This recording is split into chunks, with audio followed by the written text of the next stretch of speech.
Good morning student आज हम हमारी seventh poem on A killing a tree के बारे में पढ़ेंगे, जिसके ऑथर हैं गेवू पटेल, जो एक भारतीय पोइट हैं जिन्होंने बहुत सारी जो पोएम हैं वो लिखी हैं। तो उनकी बहुत सारी पोएम में से एक poem on A killing a tree है, जिसमें बुराई के बारे में बताया गया है। तो सबसे पहले मैं पूरी पोएम का बैकग्राउंड बता देता हूँ, उसके बाद एक एक स्टैंजा हम पढ़ेंगे। तो बेटा, ये जो पोएम है इसमें poet says that if we wish to kill a tree it takes a lot of time. इसमें कवि कहता है कि यदि हम एक वृक्ष को मारना चाहते हैं तो इससे बहुत ज़्यादा समय लगता है। A simple jab of knife, jab होता है प्रहार करना, चोट पहुंचाना। A simple jab of the knife can not kill a tree. एक साधारण चाकू के द्वारा हम इसको नहीं काट सकते, अर्थात उसके प्रहार से एक पेड़ को नहीं काट सकते। A tree grows up by the getting food and other nutrients from the earth. वृक्ष धरती से भोजन और अन्य पोषक तत्वों प्राप्त करके बड़ा हो जाता है। इट ऑब्जर्व्स सनलाइट, वह सूर्य का प्रकाश लेता है, and air and water for years और बिकम्स वेरी स्ट्रांग, और हवा और जल को वर्षों तक लेता रहता है। If we try to hack and chop it, यदि हम इसे काटने या फाड़ने का प्रयास करते हैं, it does not feel much pain, तो इससे इसको बहुत अधिक पीड़ा नहीं होती। It's bleeding bark heals very soon, और इसकी रक्त बहती हुई त्वचा जल्दी ही ठीक हो जाती है। Small twigs begin to shoot up from its soon, they become very big and strong, और उससे छोटी छोटी टहनियाँ फिर फूटने लगती हैं और जल्दी ही बहुत बड़ी और शक्तिशाली हो जाती हैं। In this poem, the poet says that the real strength of a tree lies in its roots. If we want to kill a tree forever, its roots should be pulled out completely. They should be left open to weather in sun and chalk in air. Thus, after a long process of changing shapes and colors, we can say that a tree is killed.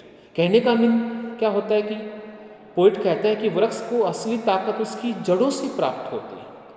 यदि हम वृक्ष को हमेशा के लिए मारना चाहते हैं, अर्थात उसको काटना चाहते हैं, तो उसकी जड़ों को पूर्ण रूप से हमें बाहर निकालना होगा, उन्हें खुले में छोड़ देना चाहिए, और उसे धूप में वो जब मुरझाएंगे तब जाकर हम उसको पूरी तरह से मानेंगे कि एक जो पेड़ है वो पूरी तरह से जो है किल हो गया है।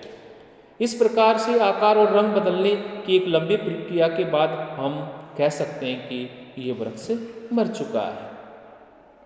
तो बेटा, अब हम एक एक करके स्टैंजा को डिस्क्राइब करेंगे। It takes much time to kill a tree, not a simple jab of the knife. Jab होता है बेटा सडन रफ ब्लो, अर्थात प्रहार करना, अटैक करना। Will do it, it has grown slow consuming the earth. Consuming the earth means पृथ्वी से भोजन प्राप्त करना। Rising out of it, feeding upon its crust. बेटा क्रस्ट होता है भारी परत। Observing years of sunlight, air and water, and out of its laborious height. बेटा इसका लपेरियस होता है कुष्ठ रोग, अर्थात जैसे आप देखते होंगे कि वृक्ष की बाह्य जो त्वचा होती है वो ऐसे लगती है जैसे कोई इस पर कुष्ठ रोग हो गया हो। Years of sunlight, air and water, and out of its laborious height. Height होती है जिसमें ये छुपता है।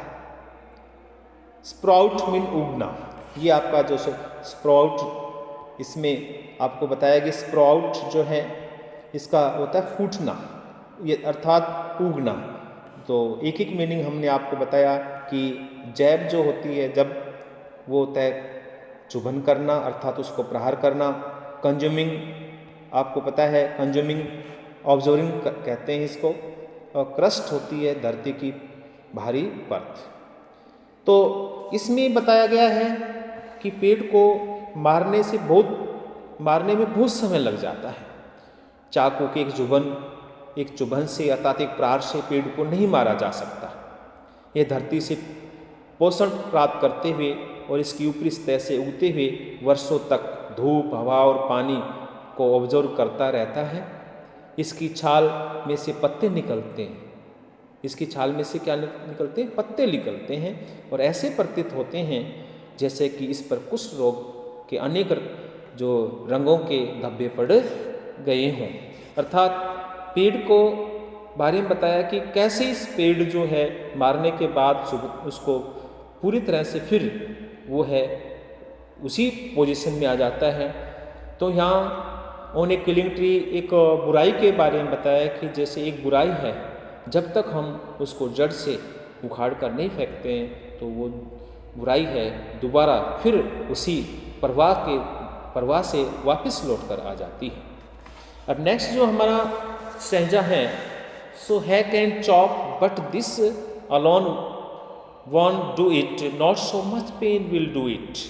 The bleeding bark will heal, and from close to the ground will rise curled green twigs, mature boughs which is unchecked will expand again to former size. अब इसमें देखिए सो hack, अब देखिए जो हैक है इसका मीन्स क्या है? हैक होता है भारी कुल्हाड़ी से काटना। तो कट विद ए हैवी स्पैड, जो आपका ये हैक है, हैक का मीन्स होता है कि to cut with a heavy स्पैड्स।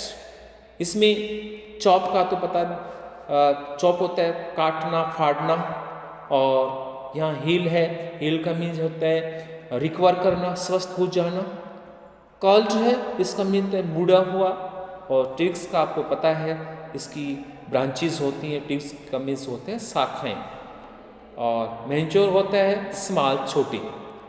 ठीक है, तो अब इसको बताएंगे कि सो हैक एंड चॉप, इसलिए इसे भारी चोटें मारकर फाड़ना चाहिए। यदि एक पेड़ को हम पूरी तरह से मारना चाहते हैं तो इसे भारी चोट मारना चाहिए, परंतु मात्र इतना करने से ही पेड़ को नहीं मारा जा सकता, अर्थात इसको पूरी तरह से नहीं काटा जा सकता।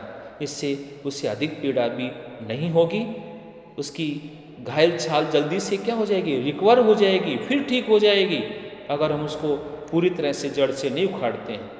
और छोटी छोटी कुंडली के आकार में फिर वो शाखाएं हैं वो हरी भरी हो जाएंगी। यदि उनको तोड़ा नहीं गया तो पहले की तरह ही वो आकार में फिर हो जाएंगे। तो स्टूडेंट, आपने देखा कि पोएट ने जो आपका on A killing a tree जो पोएम है, इसमें बुराइयों के बारे में बताया है कि एक कवि वृक्ष की तुलना गहरी जड़ों वाली एक सामाजिक बुराई से करता है और कहता है कि मात्र काटने से या फाड़ने से वृक्ष, कहता है उसको हम नहीं काट सकते, अर्थात उसको नहीं मार सकते। इसलिए हमेशा के लिए समाप्त करने के लिए पूर्ण रूप से हमें जड़ से उखाड़ना पड़ता है और धूप में सूखने के लिए छोड़ देना चाहिए। इस प्रकार से मात्र आलोचना करने से सामाजिक बुराइयों का अंत नहीं किया जा सकता। समाज उन्हें हमेशा के लिए मारने के लिए कहता है, यदि समाज में फैली हुई बुराइयां हैं, यदि उसको हमने मारना है अर्थात उसको ख़त्म करना है, तो हमें उसको जड़ से उखाड़ना पड़ेगा। तो स्टूडेंट, आज हमने ऑन किलिंग ए ट्री के 2 स्टैंजा जो आपको डिस्क्राइब किए हैं। मैं आशा करता हूँ कि आप इसको ध्यान से पढ़ेंगे। आगे जो स्टैंजा बचे हुए हैं उनको हम कल डिस्क्राइब करेंगे। तो मैं आशा करता हूँ कि आप इसको ध्यान से सुनेंगे और उसको अच्छी तरह से अपने घर रहकर इसको पढ़ेंगे। कल और जो बचे हुए जो स्टैंजा हैं उसको पढ़ेंगे। धन्यवाद।